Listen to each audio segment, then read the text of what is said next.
Good morning, guys. You know what time it is. It's time for tactics.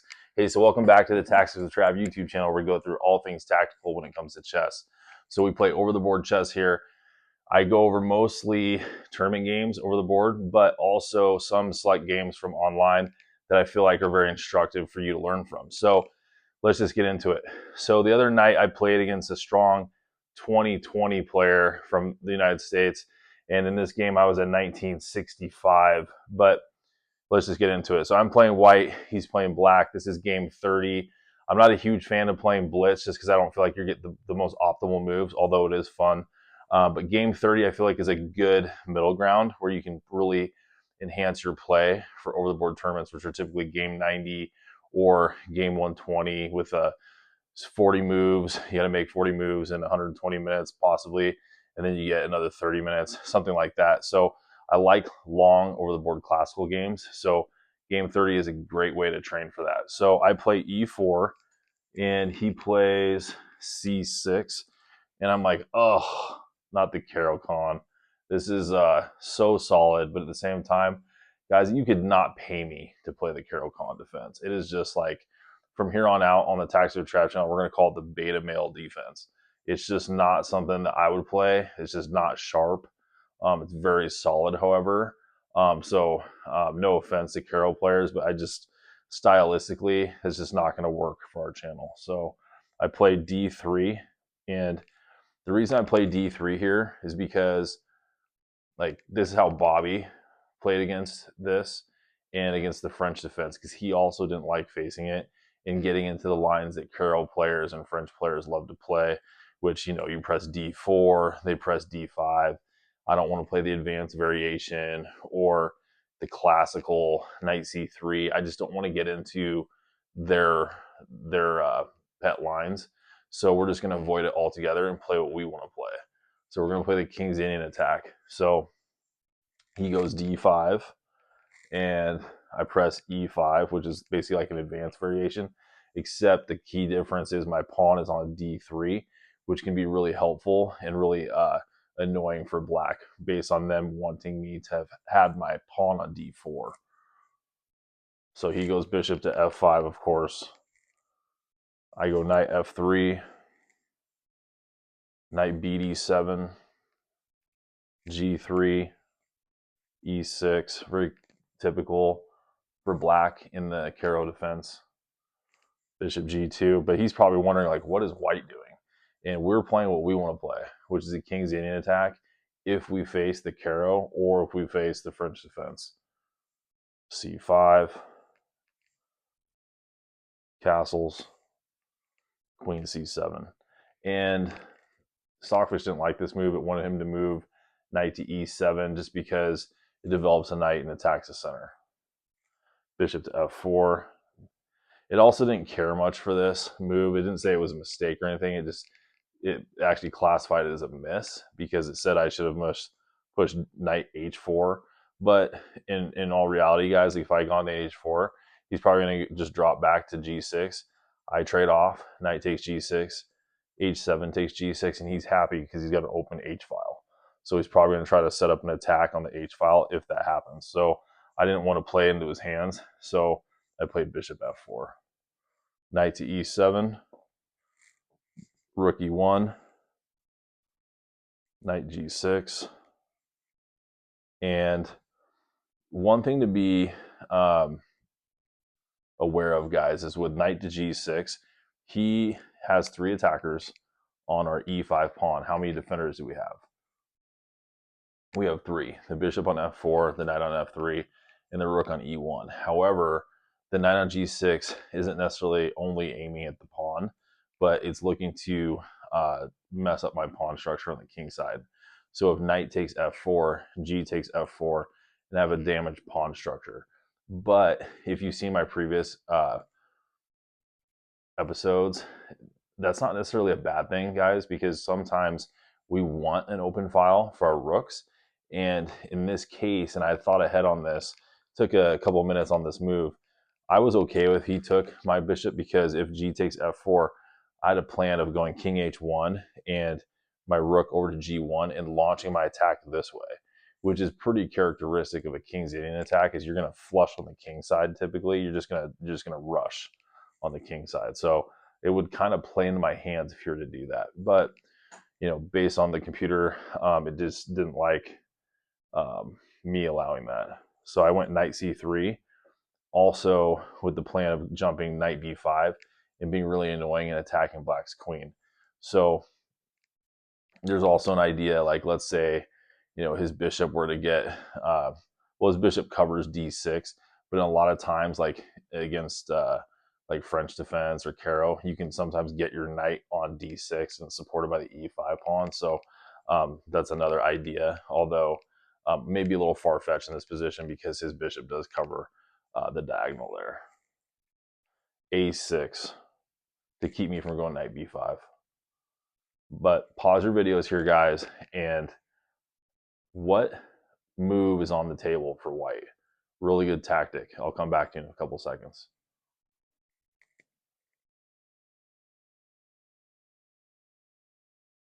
All right, so the tactic is knight takes d5. Brilliant move. So chess.com rated this as a brilliant move. But the idea is if knight takes d5 and if e takes d5, what do we follow it up with? e6, which simultaneously launches a discovered attack from my bishop upon his queen, but my pawn also attacks his knight and this pawn f7. So it's a double attack, but it's also a discovered attack on the queen. So he can't defend both. So it's tough for how black's going to best deal with this, but let's just show you how this went down. So I took the pawn on d5 and he takes back and I push e6 and he took the bishop on f4, which is actually a great defense. Chess.com liked the way he dealt with this, but by taking my bishop out, he relieves the attacker upon his queen. So now, like you remember, he just picked up my bishop. So now I'm going to get a piece back with e takes d7 check. And he moves king to d8, which is a blunder. He should have taken the pawn, guys. So this is the line for that. So here's why that's a blunder. So if king d8, what's the follow-up for white? The follow-up is rook to e8 check, skewering the rook that's on a8. And this is actually what happened in the game. So I played rook e8, he took king takes d7, and I took the rook on a8. But let's show you what he should have done so you can learn what the best way to deal with this was. So when I took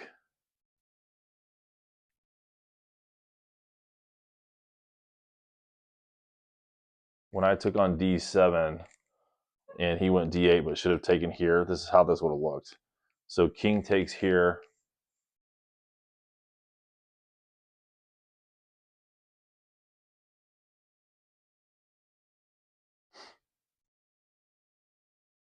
and knight e5 is the follow-up check. He comes back here, and then I take the knight here. So material-wise, we're even. So he has 7 pawns, I have 7 pawns. Yes, my knight is posted in the center of the board. We each have a queen and 2 rooks, and I'm a little better here. It actually has me up plus 0.94. But you got to convert wins, guys. So that's not necessarily a given that I'm going to win this game. But that's how he should have proceeded. But he moved here instead, and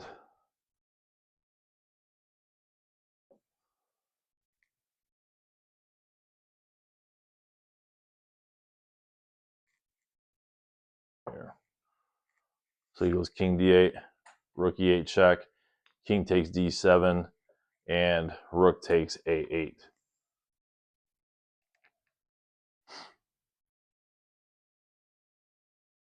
And this pawn was here. All right, so I'm going to stop this for a second, guys, because on these Friday night videos, I started something new, and we're doing free giveaways, like just totally just because I appreciate your viewership. I'm giving away items that are of value every Friday, and I'm just going to do this until it becomes a thing and catches on. So last week I gave away a chess clock to one of my loyal followers out of India. Congratulations. Thank you for your viewership. And this week, we're not going to give away a $40 chess clock, but you just never know what I might give away. It could be something really good or something, a little smaller, but just make sure to check in every Friday. This week we have a 50-game scorebook from the U.S. Chess Federation. So it's brand new. I ordered a bunch of stuff from USCF. And so anyway, it's probably like $5 or so.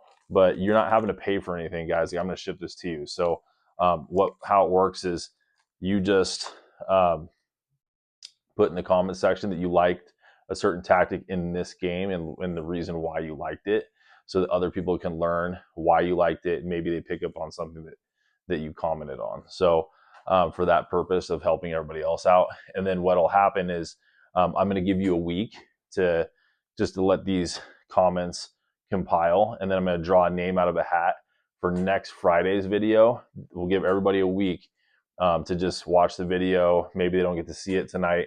Maybe they don't see it this weekend. Maybe they're too busy, but maybe it's next week. And gives everybody a full week to watch the video, comment, like the video, and then I can draw a name out of a hat as to who won, and I'll reveal that on next Friday's video.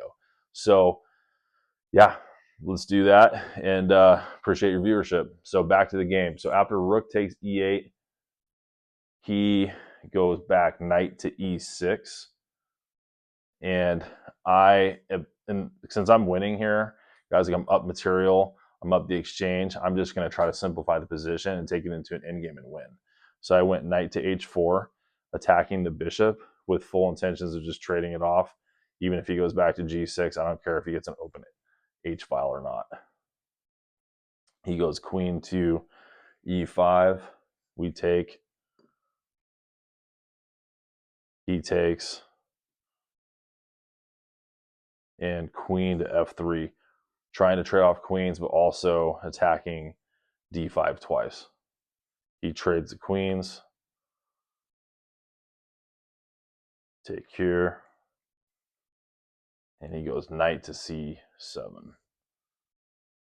And before I move my rook away, this is probably something that's of value for you 1000s and 1500s to learn from as well, is you don't want to just necessarily react whenever your opponent attacks you. You want to sometimes like open your mind into other ways to deal with the situation. So what I mean is, instead of just like moving rook to b8 to move away from the knight, why don't we throw in an in-between move with bishop to g4 check? And the reason why is because, like, let's say that black's king goes to c6 or maybe d6. Well, then we can move rook to c8, which is a better square for the rook, as opposed to a more inactive square on b8. So that's the reason you would throw in an in-between move as opposed to just moving it. So I moved bishop to g4 check. He goes to c6, which is even better for us, because what are we going to do? We're going to pin that knight to the king. So I went and moved rook to c8, and he goes h5, trying to remove the catalyst to this problem for him. So instead of obliging, I come here to f3 to pin that pawn to the king. And I also have ideas of maybe pushing c4 and picking up that pawn. He goes to d7. He's not going to have any of that. And he counterattacks by attacking my rook. Now we're going to have to go back to b8. And then he comes back to c6. And now what do we do? c4. Simple pin. Just a simple tactic, guys. And he resigned. So, I don't blame him, because at our level, I mean, I'm up plus 4.46 here. So at our level, guys, like, if the situation was reversed, I probably would be resigning as well, just because it becomes a waste of time. We don't typically blunder these positions, either side, when you get into the 1800 plus levels. Sometimes I think it does happen, but very, very seldom. And you get into the A class and higher, you start those blunders really dwindle as far as just happening. So anyway, guys, lots of good tactics in this game. I hope you learned something. It was a good win for me. He's a 20. At the end of the game, he was a 2013, and I went to 1965. So my ratings climbing. I'm almost to 2,000 chess.com. But again, chess.com or lead chess ratings are totally inflated compared to over the board ratings, guys. Like, let's not get too cocky about those, because over the board is really what people care the most about typically, because you have way more time to think, and there's just less distractions. So anyway, appreciate you guys, and watch this video on Sunday. That's a nice puzzle. It's a tough one. It spent like 17, 18 minutes on it, just trying to figure it out. But anyway, check out this puzzle on Sunday, and we'll see you guys back on the Tactics with Trav channel.